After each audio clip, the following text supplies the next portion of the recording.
it to get up in the morning when you know you're not doing all that it takes? It's not very easy at all. You can just lay there awake thinking, oh, what's a few more minutes in bed? It won't matter much anyway. Wrong. It does matter. It will matter. Now, how easy is it to get up in the morning when you're pouring it on, doing the best you can, anxious to get going, make progress toward your dreams? It's a whole different story. When you're resting to renew your reserves, it's much different than resting to avoid your day. When you're psyched up and excited for your life, when you're excited for what you've planned to accomplish for the day, it's amazing. You'll wake up before the alarm clock even tries to startle you awake. Your successes fuel your ambition. Your successes give you extra energy. Your successes pave the way for more successes. It's the snowball effect. With one success, you're excited to meet another, and another, and another. And pretty soon, the disciplines that were so difficult in the beginning, the disciplines that got you going, are now part of your philosophy. How do you know when you're successful? Do you have to be a millionaire? No. All we ask of you is that you earn all you possibly can. If you earn $10,000 a year and that's the best you can do, that's enough. God and everything else will see to it that you're okay. The key is to just do the best you can. If it's $10,000 a year, wonderful. If it's $100,000 a year, wonderful. If it's $1 million a year, wonderful. It doesn't matter, 10,000 a year or $1 million a year. It doesn't matter as long as you've done the best you possibly can. Earn the most you possibly can. Be the most you possibly can. And here's why. The essence of life is growth. The essence of life is growth, to do the best you can. And here's what's interesting. Humans are the only life form that will do less than they possibly can. Humans are the only life form that will settle for less. Every other life form except human beings strive to its maximum capacity. How tall will a tree grow? Approximately. As tall as it possibly can. You never heard of a tree growing half as high as it could. No, trees don't grow half. Trees send their roots down as deep as possible, stretch their limbs up as high as possible, produce every leaf possible and every fruit possible. As a matter of fact, you never heard of a human physically growing half. We keep growing until we're done. Now that's a part of life we can't control.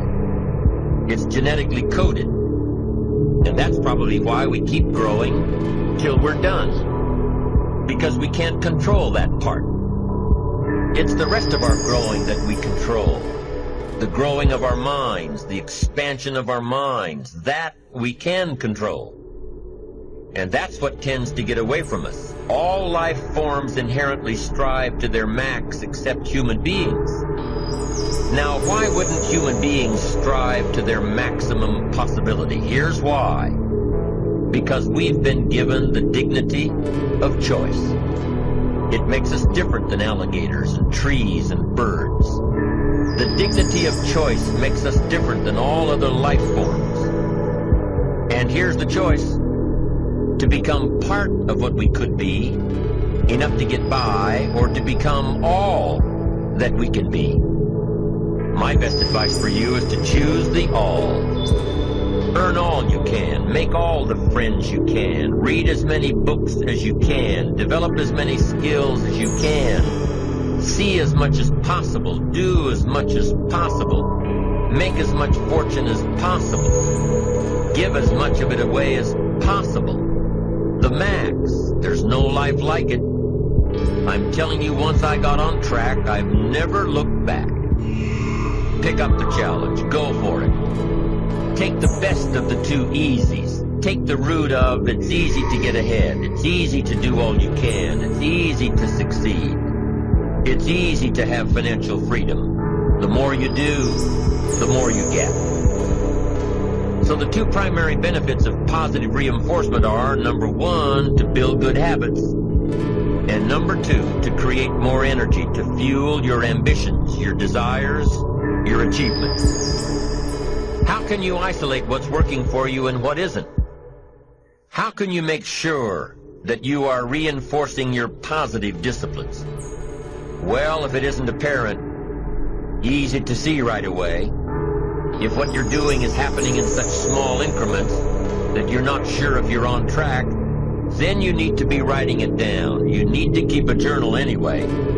But if you really aren't sure that what you're doing is making measurable progress, you need to keep a written record.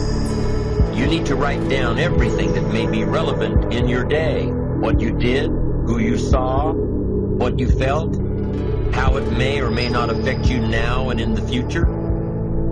The best way to track your activities of the day is to write them down. The best way to track your activities of the week is to write them down. The best way to analyze your progress through the year is to have written it down. Why? So you can look back on it. Because by keeping a written record of your life, you will be more accountable. By putting into writing the action steps that you have planned, you will easily see what works and what doesn't. Most people just try to get through the day, never writing anything down, never keeping track of their progress along the way, never really knowing if they are doing all they can to reach their goals, to drive their ambition. But gifted people learn to get from the day. They don't let a day end without picking up some valuable experience, some emotional content, some idea that may positively affect their future. To get the most from a day, to learn the most from a day, you need to be able to reflect on the day. And how can you reflect on a day unless you record it in history?